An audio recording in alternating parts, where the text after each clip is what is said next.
जो दोस्तों लिहाज एंड ब्रदर पाकिस्तान की नंबर 1 ज़राई मशीनरी बनाने वाली इंडस्ट्री इन्हों के शोरूम से मौजूद हाँ।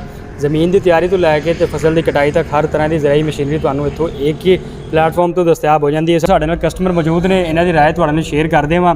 रेगुलर कस्टमर ने साढ़े पहले साले मशीन लैके गए हैं, हुण शैलर लैन आए हैं।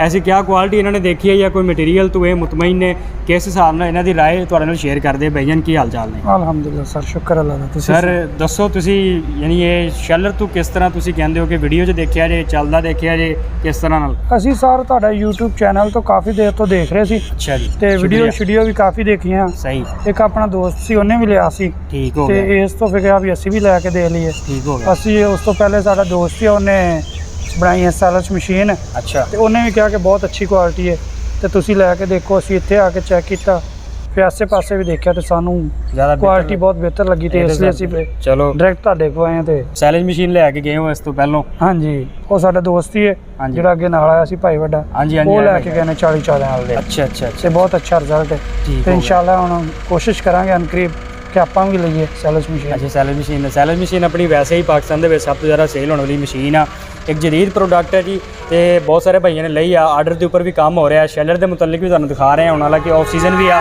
फिर भी आके लोग यानी आके इहनूं खरीदारी कर रहे हैं।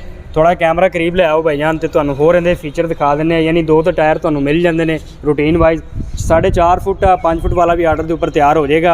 इस तो बाद हॉपर का साइज़ तुसीं देख लो, इहदे उपर जिहड़ी चादर इस्तेमाल की गई है, हर तरफ PTO शाफ्ट पुली इहदे उपर भी कवर मौजूद तुहानूं मिल जाता है।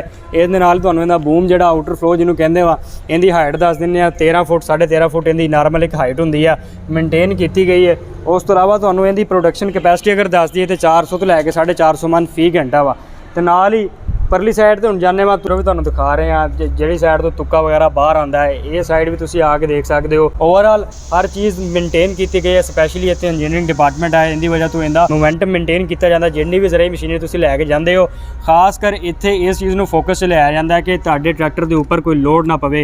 जिन्ना ही लोड घट होगा उन्ना तुहाडा डीजल का खर्च भी कम आएगा। यही अल रियाज की मशीनरी का मेन परपज़ हुंदा वा। सर तुहाडा बहुत शुक्रिया, तुहाडे टाइम का शुक्रिया, तुहाडे एतमाद का बहुत शुक्रिया। वीडियो तुहानूं अगर अच्छी लगी है तो वीडियो नूं लाइक कर दो, साडे चैनल नूं सब्सक्राइब कर दो। मजीद इस तरह की वीडियो तो मजीद इस तरह की ज़राई मशीनरी मुतल्लिक मालूमात दे लई।